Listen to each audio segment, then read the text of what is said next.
আসসালামু আলাইকুম। নজরুল ইসলাম বাবু স্বাগত জানাচ্ছি এনটিভির মধ্যরাতের খবরে। ক্রাউন সিমেন্ট শিরোনাম দেখছিলেন, এবার পুরো খবর।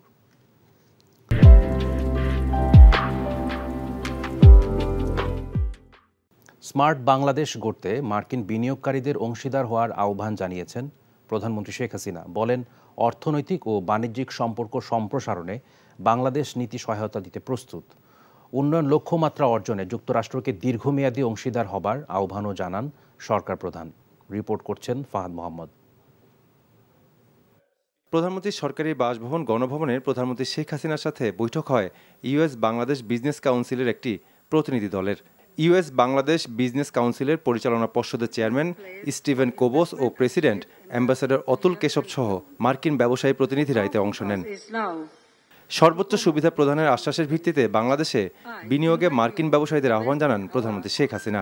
পাশাপাশি বাংলাদেশের অগ্রযাত্রায় অংশীদার হওয়ার আহ্বানও জানান সরকার প্রধান। Bangladesh has the most liberal investment policy status in the reason. Also be assured that we are giving top priority to improving our investment environment. Bangladesh is a market of 170 million people, and its location puts it in the heart of market of 3 billion. Its increased connectivity and neighboring countries makes it an ideal place for investment and trade in the region and beyond. মার্কিন যুক্তরাষ্ট্র রপ্তানির বৃহত্তম গন্তব্য উল্লেখ করে আগামীতে অর্থনৈতিক সম্পৃক্ততা বৃদ্ধিতে আশা প্রকাশ করেন প্রধানমন্ত্রী। Our focus is now to promote economic and commercial relations with not only regional but also global partners, including the United States.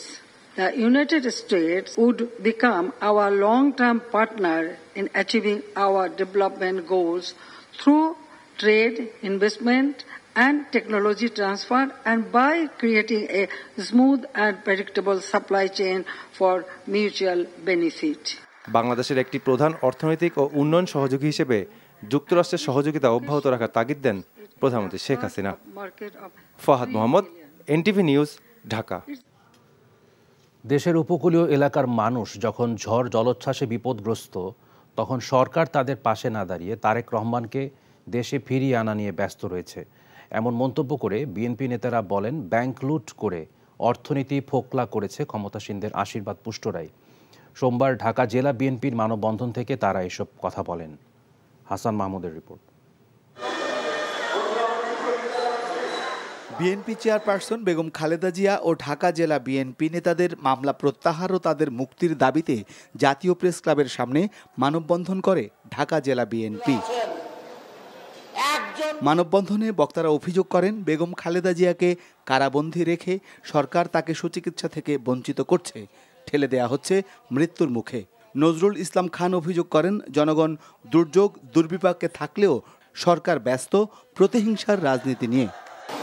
যে ঘূর্ণিঝড় বা জলোচ্ছ্বাসের মুখে দেশ, তখন দেশের প্রধানমন্ত্রী তাকে আমরা বলতে শুনলাম যে এখন আমাদের একমাত্র কাজ হলো তারেককে দেশে ফিরিয়ে নিয়ে আসা। দেশ যখন দুর্যোগের মুখে, তখন দেশের মানুষকে বাঁচানো প্রধান কাজ না। ডলারের বিপরীতে প্রতিনিয়ত টাকার মান কমে যাওয়া, ব্যাংক লুট, অর্থ পাচার আর দ্রব্যমূল্যের ঊর্ধ্বগতি সবই এ সরকারের আশীর্বাদ পুষ্টরাই করেছে বলে অভিযোগ বিএনপি নেতাদের। পরিস্থিতি এমন পর্যায়ে আপনি আর এমন ডুবতে শুরু করেছে যে আর তল খুঁজে পাচ্ছেন না। পুকুরের যে তলা, যে ভূমি, সেই ভূমিতে আপনার পা এখনো পড়ছে না। অবিলম্বে বিএনপি নেতাদের মুক্তির দাবি বক্তাদের। Hasan Mahmud, NTV news, Dhaka. BNP সাহায্যের নামে ফটো সেশন করে, তাদের মানবিকতা নেই বলে মন্তব্য করেছেন আওয়ামী লীগ সাধারণ সম্পাদক ওবায়দুল কাদের। সোমবার ধানমন্ডি কার্যালয়ে সংবাদ সম্মেলনে তিনি এ মন্তব্য করেন। ঘূর্ণিঝড়ে ক্ষতিগ্রস্ত এলাকায় দলীয় নেতাকর্মীদেরকে জনগণের পাশে থাকার নির্দেশ দেন তিনি। ফাহাদ মোহাম্মদের আরেকটি রিপোর্ট। ঘূর্ণিঝড় রেমালের প্রভাবে ক্ষতিগ্রস্ত এলাকা, জানমালের ক্ষয়ক্ষতি এবং হতাহতের বিষয় জানাতে সোমবার সকালে রাজধানীর ধানমন্ডিতে আওয়ামী লীগ সভাপতির রাজনৈতিক কার্যালয়ে সংবাদ সম্মেলনে কথা বলেন আওয়ামী লীগ সাধারণ সম্পাদক ওবায়দুল কাদের। বলেন, রেমালের প্রভাবে উপকূলীয় অঞ্চলে ক্ষয়ক্ষতির পূর্ণাঙ্গ চিত্র এখনই তুলে ধরা সম্ভব নয়। জানান, আবহাওয়া অনুকূলে এলে ক্ষতিগ্রস্ত এলাকা পরিদর্শনে যাবেন প্রধানমন্ত্রী শেখ হাসিনা। প্রধানমন্ত্রী শেখ হাসিনা সারা রাত জেগে দুর্যোগ মোকাবিলার সকল প্রস্তুতি মনিটর করেছে। আবহাওয়ার উন্নতি হলে অতি দ্রুতই মাননীয় প্রধানমন্ত্রী ঘূর্ণিঝড়ে ক্ষতিগ্রস্ত এলাকা পরিদর্শনে যাবেন। যে কোনো দুর্যোগে আওয়ামী লীগ সবসময় মানুষের পাশে থাকে উল্লেখ করে ওবায়দুল কাদের বলেন, বিএনপি মানবিকতা বুঝে না, তারা সাহায্যের নামে সবসময় ফটো সেশন করে। বিএনপি দুর্যোগে তারা মানবিক কোনো আবেদন নিয়ে তারা মানুষের পাশে দাঁড়ায় না। আমরা অতীতে দেখেছি তাদের কাজই হচ্ছে ফটো সেশন করা। তাদের সাথে আমাদের নীতিগতভাবেই অনেক পার্থক্য রয়েছে। মানবিক বিষয়গুলো তারা কখনো মানবিকভাবে দেখেছে বলে আমাদের জানা। দুর্যোগ শেষ না হওয়া পর্যন্ত আওয়ামী লীগের সকল নেতাকর্মীদের জনগণের পাশে থাকার নির্দেশ দেন আওয়ামী লীগ সাধারণ সম্পাদক। Fahad Mohammad, NTV news, Dhaka. সম্প্রতি সেনা কর্মকর্তাদের নিয়ে বিদেশি একটি গণমাধ্যমে যে প্রতিবেদন প্রকাশ করা হয়েছে তা উদ্দেশ্য প্রণোদিত বলে মন্তব্য করেছেন সেনাবাহিনী প্রধান general S M Shafiuddin Ahmed. সোমবার সকালে গাজীপুরের রাজেন্দ্রপুর সেনানিবাসে Bangladesh institute of peace support operation training বিপস্টের এক অনুষ্ঠান শেষে সাংবাদিকদের প্রশ্নের জবাবে তিনি এমন মন্তব্য করেন। Association of Asia Pacific piece operation training সেন্টারের 12তম বার্ষিক সাধারণ সভা এবং কর্মশালার উদ্বোধন উপলক্ষে এই অনুষ্ঠানের আয়োজন করা হয়।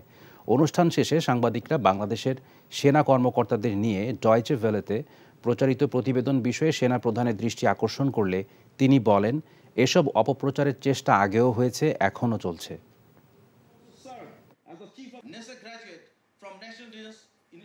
যারা এই অসাধু উদ্দেশ্য নিয়ে কিছু করার চেষ্টা করছে তাদেরকে আমরা সর্বাত্মকরণে ভুল প্রমাণিত করতে চাই।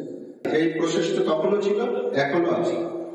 সম্প্রতি যে প্রতিবেদনটার কথা আপনি বললেন, ওখানে দেখবেন যে তারা তাদের হতাশা ব্যক্ত করেছে, যে এই কথা বারে বারে তারা বলেছে, কিন্তু জাতিসংঘ সদর দপ্তর তারা কোনো ব্যবস্থা নেয়। জাতিসংঘ সদর দপ্তর ব্যবস্থা তো তখনই নেবে যখন আমাদের বিরুদ্ধে দোষ পায়। এক পেশে উদ্দেশ্যমূলক একটা প্রতিবেদনে আমরা তীব্র প্রতিবাদ জানাই। এই সমস্ত ষড়যন্ত্রের সঠিক জবাব দিতে পারবে ইনশাআল্লাহ।